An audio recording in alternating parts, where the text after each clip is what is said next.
चीज है और वो है गुड इनकम। तो अपने साथ में जो लोग आए हैं, जितना जल्दी हो सकता है उनका एक अच्छा चेक उठवा दीजिए। और उसका सबसे अच्छा तरीका है वो बूस्टर इनकम। अगर एक व्यक्ति एक हफ्ते के अंदर 15 दिन के अंदर अपना क्यूबेक कर लेता है, टीबीएक कर लेता है, यकीन मानिए दोस्त, उसका छोड़ करके जाने की संभावनाएं बिल्कुल खत्म हो जाता है। इस बिजनेस में कोई भी व्यक्ति दो चीजें के लिए आता है। सबसे पहला, आप जब उनसे पेमेंट लेते हैं प्रोडक्ट के लिए, तो उनको एक शक होता है कि मेरा प्रोडक्ट आएगा नहीं आएगा। दूसरा, एक व्यक्ति को शक होता है कि मेरा इनकम आएगा नहीं आएगा। लेकिन हमारी कंपनी इस मामले में बहुत सुपर फास्ट है। विद इन 2 से 3 दिन के अंदर उनका प्रोडक्ट आ जाता है, पहला डाउट खत्म। और दूसरा चीजें, अगर आपने उनको क्यूबे टीबे करा दिया तो हफ्ते 15 दिन के अंदर उनका एक अच्छा हैंडसम इनकम 4,500-5,000 से लेकर के वो 17-18 हजार तक की इनकम कर लेता है। तो आपको बढ़ चढ़ करके कैसो भी करके जो आपके साथ में लोग आए हैं, पार्टिसिपेट किए हैं, उनका आप शुरुआती टाइम में ही एक बड़ा इनकम उठवा दीजिए। छठवां चीजें आपको जो करना है वो है क्लैरिटी ऑन देयर ड्रीम्स। बोला जाता है कि पहले क्लैरिटी आता है, फिर कामयाबी आता है। बहुत कम लोग होते हैं बिजनेस में जिनके पास में सच में कुछ सपने होते हैं। ठीक है, क्योंकि एक व्यक्ति एक औसत परिवार से बिलोंग कर रहा है, हो सकता है गांव से बिलोंग कर रहा होगा, हो सकता है ऐसी गरीब परिस्थितियों में उनका लालन पालन पोषण हुआ होगा। और जब आप उनको बताते हैं कि यहाँ से आप कार ले सकते हैं, घर ले सकते हैं, विदेश की यात्राएं कर सकते हैं, तो बहुत कम लोगों को विश्वास हो पाता है दोस्तों। लेकिन आप उनकी प्रॉपर बैठ करके आप उनका ड्रीम टारगेट सेट करवा देते हैं कि कैसे आप कितना इनकम करके कब कौन सा चीज खरीद सकते हैं। तो सामने वाला व्यक्ति को क्लैरिटी होता है कि कब तक मुझे क्या करना है यार, और कैसे करके मुझे अमुक चीजें मिल सकता है। Got it. सबसे पहले क्या आता है? क्लैरिटी आता है, क्लियरिटी। क्लैरिटी, क्लियरिटी, क्लियर है। सबसे पहले कोई चीज क्लियर होता है, क्लैरिटी आता है, फिर कामयाबी होता है। जैसे कोई 500 किलोमीटर पर आवर की रफ्तार से चलने वाला फेरारी लंबरगिनी भी है, लेकिन सामने का जो फ्रंट ग्लास है वो धुंधला हो, उसमें पूरी तरीके से डस्ट, मिट्टी, धूल, कीचड़ लगा हो, तो क्या वह उस स्पीड से दौड़ सकता है? बताइए। बिल्कुल भी बिल्कुल नहीं नहीं। महावीर। ठीक है, बिल्कुल भी नहीं। क्यों? क्योंकि क्लैरिटी नहीं है। ठीक है, अगर क्लियर रहे तो फिर वो अपनी पूरी क्षमता के अनुसार से दौड़ लगाएंगे। वैसे इस बिजनेस में भी बहुत सारे लोग आपके साथ में पार्टिसिपेट तो कर गए हैं, लेकिन उनके ड्रीम क्या मिल सकता है उसकी क्लैरिटी उनको नहीं है। इसलिए आपको शुरुआती टाइम में ही बैठ करके उनके dreams, short term, mid term, long term dreams आपको बनवाने चाहिए। और उसके लिए क्या करना है वो भी आपको स्ट्रेटजी सामने वाले को बताने चाहिए। क्लियर है? तो सामने वाला व्यक्ति क्लियर हो जाएगा, आपके साथ कंधे से कंधे मिला करके काम करने के तैयार हो जाएगा, दौड़ेगा। ठीक है, आपको कॉल करेगा इन्विटेशन के लिए, फॉलोअप के लिए, सारी चीजों के लिए। और इससे सामने वाला व्यक्ति का जल्दी से जो क्विटिंग लाइन है, छोड़ करके जाने का जो संभावना वाले लाइन है, वो जल्दी से क्रॉस हो जाएगा। क्लियर है? नेक्स्ट जो है, और वो है सातों चीजें, game plan for 1 month and 1 year.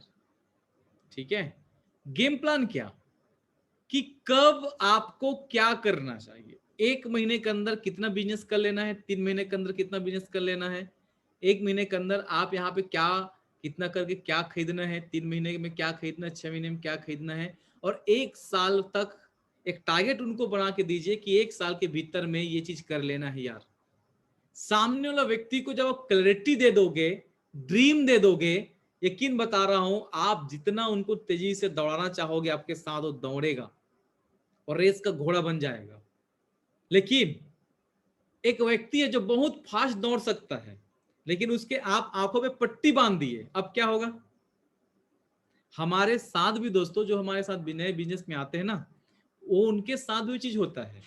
आपने उनका एफआईएम नहीं किया, उनका ड्रीम टारगेट सेट नहीं कराया, उनको आपने स्ट्रेटजिंग प्लान नहीं दिया, और उनके साथ भीड़ करके काम नहीं किया, होगा क्या, होता यह है कि सामने वाला व्यक्ति आपके भविष्य का लीडर था, लेकिन वो छोड़ने के बारे में सोचता है क्योंकि उनको इनकम नहीं मिला है, गुड इनकम, अपलाइन डाउनलाइन के साथ रिलेशन नहीं बना है।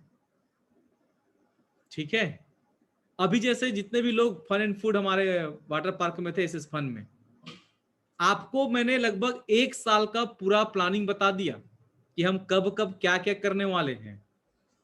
क्लियर है? अब उस दिन के बाद आपको एक अलग ही प्रकार का कॉन्फिडेंस आ रहा होगा, एक अलग ही प्रकार की खुशी होगी आपके अंदर में कि वाह यार 2 महीने बाद मेरियट जाएंगे, ठीक है, वर्क का साफ है। फिर उसके बाद क्या करेंगे, फिर बढ़िया से हम हो सकता है गैंगटॉक जाएंगे, आगे की प्लानिंग है। फिर उसके बाद क्या करेंगे, मेगा शो करेंगे, और मेगा शो में हो सकता है इस बार अगर समय मिल जाए हमारे महागुरु जी संजय कटो सर, चंद्रेश सर दोनों हमारे साथ रहेंगे, मजा आएगा। फिर उसके बाद फिर हमारा पूरी का ट्रिप बचा हुआ है, फिर EWL के माध्यम से बहुत ही शानदार हमारा गोवा का ट्रिप बचा हुआ है लाइन पे। तो पूरा लगभग 1 साल का हमारे पास में कब कब क्या क्या करेंगे सारा कुछ वेल शेड्यूलिंग है, प्लानिंग है। और अगर ये है और हमको पता है कि यार बस 2 महीने बाद ये, फिर 2 महीने बाद ये, फिर 2 महीने बाद ये, और इसलिए भी आपको पैसे कमाने हैं क्योंकि अगर आपने गोवा क्वालिफाई नहीं किया है तो आप पेमेंट सीट पे जा सकते हैं। आप अगर पूरी क्वालिफाई नहीं किए हैं तो आपको सोचना नहीं पड़ेगा जाने के लिए। ठीक है, हमारा फिर सामने जलेश, अभी अक्टूबर नवंबर में जलेश खुल जाएगा, जलेश भी जाना है, पानी जहाज का मजा लेना है। ठीक है, मुंबई से गोवा जाना है। तो अगर आप क्वालिफाई नहीं करें किसी कारण से तो पैसे ही ना लगेगा ना यार वहां पे पेमेंट सीट पे, तो देंगे, जाएंगे, एंजॉय करेंगे। लाइफ मिला किस लिए है, सेफ शॉप में आए किस लिए भाई, हंसते खेलते एंजॉय करते हुए जिंदगी को जीते हुए पैसे कमाना है। बाकी जगह पे या तो आप इंजॉयमेंट ही करोगे या तो पैसे कमाओगे। ठीक है, लेकिन यहां पे क्या है, दोनों चीजों को कॉम्बिनेशन है, और इसी का नाम असलियत में जिंदगी है। ठीक है, सो ये चीज हो गया। आप उनको पूरी तरीके से गेम प्लान अगर आप बताते हैं तो सामने वाला व्यक्ति पूरी तरीके से क्लैरिटी आ जाता है कि कब उनको क्या क्या करना है। 8वां चीजें जो आपको करना है और ये है emotional maturity to handle rejection and setbacks. सामने वाला व्यक्ति में आप जब सामने वाले व्यक्ति के साथ में समय बिताएंगे, टाइम स्पेंड करेंगे, उनका चेक बनवा रहे हैं, रिलेशन अच्छा बना रहे हैं, ये धीरे धीरे करते करते करते करते आप सामने वाले व्यक्ति के दिमाग में आपको ये डालना है कि भाई एक बात हमेशा याद रखिएगा कि कभी भी सफलता चांदी की थाली में सज करके नहीं आएगा। कोई भी व्यक्ति एकदम मान सम्मान माला वाला पहना करके आपको स्वागत नहीं करे। किसी घर में जाएंगे तो आपको मजाक उड़ाया जाएगा, आपका उपहास होगा, रिजेक्शन होगा, आपका लोग रिजेक्ट करेंगे। इन सब को हैंडल कैसे करना है, कैसे कैसे लोग ताने कसेंगे, कैसे अगर आपका चेक कम होगा या आपके जिन पे भरोसा किए होंगे वही लोग बिजनेस में नहीं आएंगे। ठीक है, तो प्रीजज नहीं करना है। ये धीरे धीरे धीरे धीरे जब आपके उनके दिमाग में आप डालते जाते हो तो सामने वाला व्यक्ति के साथ में जब वैसे ही होते चला जाता है तो उनको लगता है वाह बात तो सही है यार, सर ऐसा बोल रहे थे। दुनिया में ऐसे कौन बड़ा बिजनेसमैन है जिनको रिजेक्शन का सामना करना नहीं पड़ा। एलान मस्क ने कहा कि मैं अंतरिक्ष यान बनाऊंगा, रॉकेट बनाऊंगा, रूस सरकार के पास मत लेने के लिए गया, रूस सरकार ने रिजेक्ट कर दिया, मना कर दिया, हम आपको फंडिंग कर ही नहीं सकते, लोन दे ही नहीं सकते। नासा संपर्क के नासा में भी कोई नहीं सुना गया, लेकिन आज वही नासा वाले और वही रूस सरकार आज एलान मस्क से गाइड लेते हैं, गाइडलाइंस लेते हैं, मदद लेते हैं किसी भी चीज के लिए। तो रिजेक्शन का सामना हर व्यक्ति को करना पड़ा। ठीक है, आज एक से एक उदाहरण है, चाहे हमारे डायरेक्ट सेलिंग इंडस्ट्री की बात ले लीजिए आप, मुझे 10 महीने तक रिजेक्शन का सामना करना पड़ा, 10वें महीने में पहला सेल आया, लेकिन आज आप देखिए। ठीक है, जिस टीम को 350 को बनाने में मुझे 10 महीना 13 महीना लग गया, अगर सब मिला करके 3.5 महीने में 3 महीने में 350 की टीम बन गई थी, अगर देखा जाए तो 10 + 3 13 14 महीने लग गया। वही टीमें आज मुझे हर महीने मिल जाता है। ठीक है, हर महीने तो मैं ज्यादा ही बोल दिया, शायद हो सकता है 15 दिन, हो सकता है 1 हफ्ते में उतना हो जाता है। क्लियर है? तो ये कैसे हर व्यक्ति को शुरुआती दौर पे रिजेक्शन का सामना करना पड़ता है। तो ये जब आप लोगों को बताते हैं, उनके दिमाग में डालते हैं कि जीवन में कोई भी सफलता चांदी की थाली पे सच करके नहीं आएगा, तो आपको रिजेक्शन हैंडल कैसे करना है। लोग तो रिजेक्ट करेंगे आपको, 9वां काम आपको जो करना है उनके साथ में, 9वां माइलस्टोन जो क्रॉस कराना है, और ये है कि complete ownership of the business. सामने वाला व्यक्ति के अंदर में आप अब लगातार उनके साथ में 1 महीना 1.5 महीना रह करके जब ये 7, 8, 9 पॉइंट को आपने कंप्लीट कराया, तो उनके दिमाग में अब ये डालना है कि भाई ये बिजनेस ओनरशिप लेने का है। ओनरशिप मतलब मालिक। जो व्यक्ति खुद का अपने बिजनेस का मालिक होता है, सबसे पहले तो उनके जीवन से बहाने खत्म हो जाते हैं।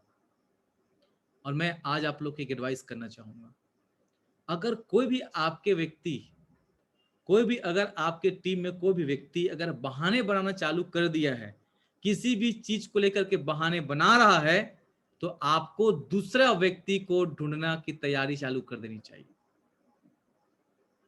दूसरा व्यक्ति ढूंढना चालू कर देना चाहिए उनके जगह पर, अगर आप डायरेक्ट सेलिंग में छलांग लगाना चाहते हैं तो इसे कहा जाता है कंप्लीट ओनरशिप लेना।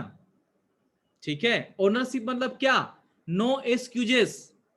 जो ओनरशिप लेता है व्यक्ति बहाना नहीं बनाता, वो शिकायत नहीं करते रहता है, चाहे परिस्थितियां, सरकार, देश, दुनिया, company, product, check, income, senior, downline, upline, दुनिया, वो शिकायत नहीं करता है।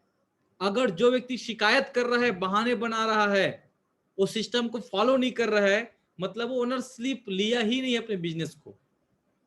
तो क्या करना है? जो भी अब आपके साथ आ रहे हैं, उस व्यक्ति के अंदर में ये बहुत ही शानदार एटीट्यूड को आपको बिल्ड करना है, तब आपका एक नए लीडर का बर्थ होगा आपकी टीम में। ठीक है, क्या होगा? एक नए लीडर का बर्थ होगा आपके टीम में। तो ओनरशिप, ओनरशिप मतलब क्या होता है? जो व्यक्ति प्लान दिखाता है, 1-to-1 कर रहा है, फॉलो कर रहा है, डीडी क्लोजिंग कर रहा है, ये सब कुछ आपके ओनरशिप के अंतर्गत आता है। तो कंप्लीट क्या करना है? सामने वाला व्यक्ति के दिमाग में ये नजरिया स्थापित कीजिए, इस माइलस्टोन को टच कराइए, क्विटिंग लाइन से बाहर लाने के लिए complete ownership of the business. 10वां बहुत ही खास माइलस्टोन, फैमिली सपोर्ट। सामने वाले व्यक्ति को यह बताइए, मदद कीजिए कि आप फैमिली का सपोर्ट कैसे ले सकते हैं। क्योंकि दोस्तों मेरे साथ भी अगर फैमिली का सपोर्ट नहीं होता ना, शुरू दिन से मेरे साथ फैमिली का सपोर्ट रहा है। हालांकि मुझे शुरुआती दौर पे मेरे बड़े भैया, मेरे पिताजी, घर वाले मुझे मना करते थे, क्योंकि उनके पास में बिजनेस को लेकर समझ नहीं थी। वो अपनी जगह पे बिल्कुल 100% सही थे। कोई पेरेंट्स नहीं चाहता, कोई बड़े जो एल्डर ब्रदर्स हैं उनकी जिम्मेदारी होती है, उनको नहीं चाहते कि आप गलत रास्ते पे जाओ, अपना टाइम वेस्ट करो, और ऊपर से आप ऐसे प्रोफेशन से आए हो जो सबसे महंगा प्रोफेशन हो, जो डॉक्टर या बाकी चीज करने के लिए, बनने के लिए लोग मर रहे हो, ऐसे प्रोफेशन से आए हो और ऐसे जगह पे जा रहे हो जो मार्केट में ऑलरेडी लोगों की नजरों में बदनाम है। तो उनकी कोई गलती नहीं है, वो तो आपका रक्षा कर रहे हैं। लेकिन जब मैंने उनको ट्रेनिंग सीनियर से सपोर्ट दिलाया, सपोर्ट सीनियर से मिलाया, बिजनेस के बारे में बताया, कुछ ग्रोथ लिया, चेक लिया, और मैं खुद से मेहनत किया, तो मेरे घर वाले मेरे काम से, मेरे रिजल्ट से कन्विंस होते चले गए।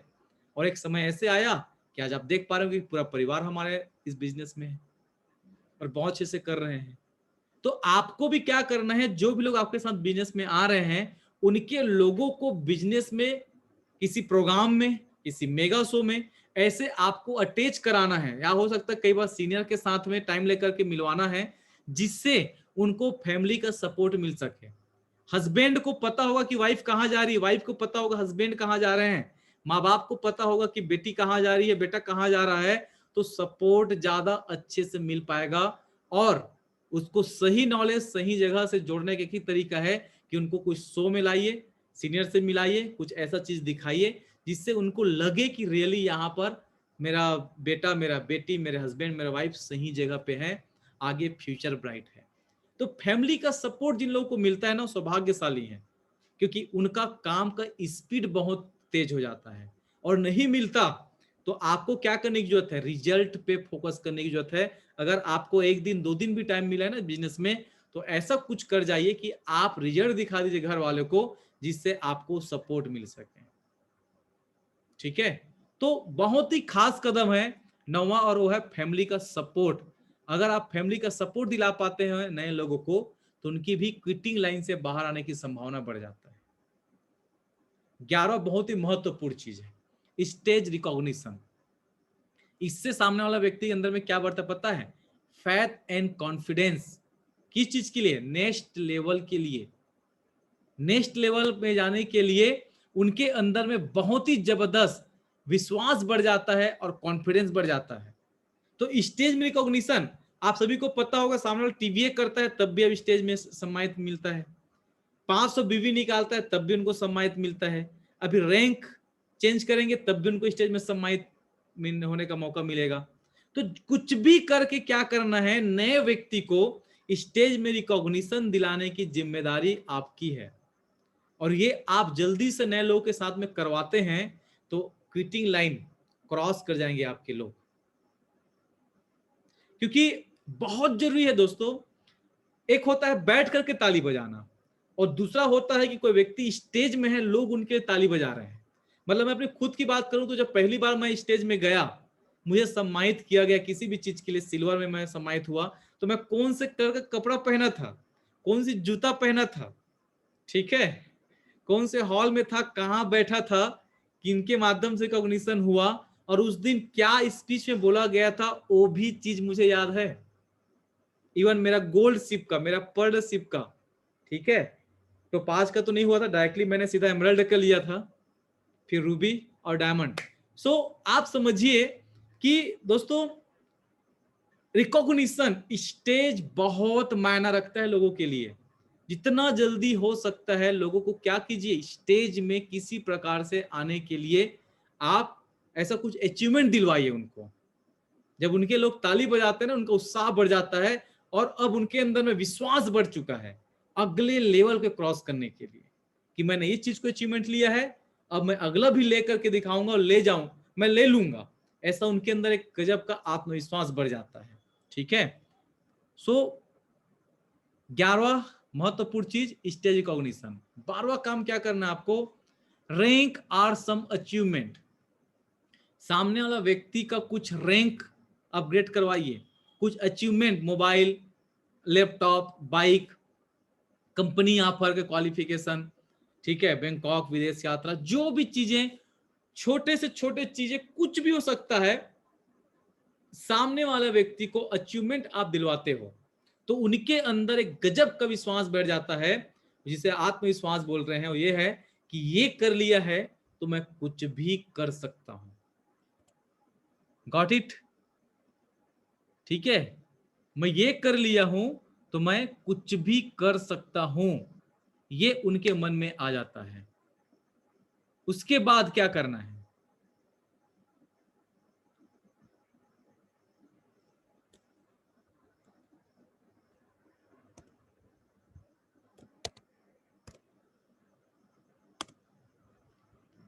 ठीक है, नेक्स्ट जो है और वो है प्रोग्राम होस्टिंग और प्लान प्रेजेंटेशन स्टेज। अगर एक व्यक्ति जो आपके साथ में बिजनेस पार्टिसिपेट किया है, आप उनको ये पूरा 12 का 12 चीज करवा चुके हो धीरे धीरे धीरे धीरे करके, और ऐसा व्यक्ति अगर आपकी टीम में किसी प्रोग्राम में वो एंकरिंग कर लेता है या ट्रेनिंग या सेमिनार लेना चालू कर देता है स्टेज में, दोस्तों उस दिन आपके टीम में एक लीडर्स का बर्थ होता है, जन्म होता है। ये भी आपके लिए एक बहुत बड़ी जिम्मेदारी है कि लोगों को टाइम टू टाइम अचीवमेंट दिलवा करके उनको आप स्टेज में लाएं। और सामने वाला व्यक्ति ट्रेनिंग सेमिनार, या एक चीज और बोल सकता हूं कि किसी रिकॉग्निशन जो हो रहा है, मतलब कुछ प्रोग्राम हो रहा है, रिकॉग्निशन शो वगैरह हो रहा है, उस पे अगर वो एंकरिंग कर रहा है, ठीक है, ट्रेनिंग सेमिनार ले रहा है, एंकरिंग कर रहा है, या फिर organising events, or being part of organising committee, मतलब अगर एक व्यक्ति किसी, आप इवेंट्स कर रहे हो, ठीक है, तो उसमें वो भागीदारी दे रहा है किसी भी चीज को लेकर के, या फिर आपका जो एक आपने वॉलेंटियर्स बनाया, ठीक है, प्रमुख जिम्मेदारी किसी को दिए हैं, उस कमिटी के अगर वो सदस्य मेंबर बन जाते हैं, तब भी सामने वाला व्यक्ति के अंदर एक गजब का उत्साह होता है, उनके बिजनेस से छोड़ के जाने की संभावनाएं खत्म हो जाता है। तो 14 कमाल की चीजें अभी तक आपने कर लिया है जो आपको करना चाहिए। ये आपका माइलस्टोन है 14, जो आपको नए लोगों के साथ में करना है। और 15वां बहुत ही महत्वपूर्ण, identification of their core team. अगर ऐसे लोग आपके कोर टीम में आ जाते हैं, या आप इनके खुद की कोर टीम बना देते हैं, जो बढ़िया अचीवर हैं, जिनका बढ़िया चेक उठ रहा है, जिनके साथ सब कुछ है, तो दोस्तों आप अब अंदाज नहीं लगा सकते कि आपके टीम में कैसे लोग आ चुके हैं। अब आपका बिजनेस किस तेजी से रॉकेट की तरह उड़ेगा, कैसे आपका रैंक चेंज होगा, कैसे आपका इनकम लाखों रुपए महीने आप कैसे कमा सकते हो, ये सारा कुछ अब आपको ऑटोमेटिक समझ में आने लगेगा, दिखने लगेगा। ठीक है, तो ये 15 बहुत ही महत्वपूर्ण, बहुत ही आवश्यक आपका माइलस्टोन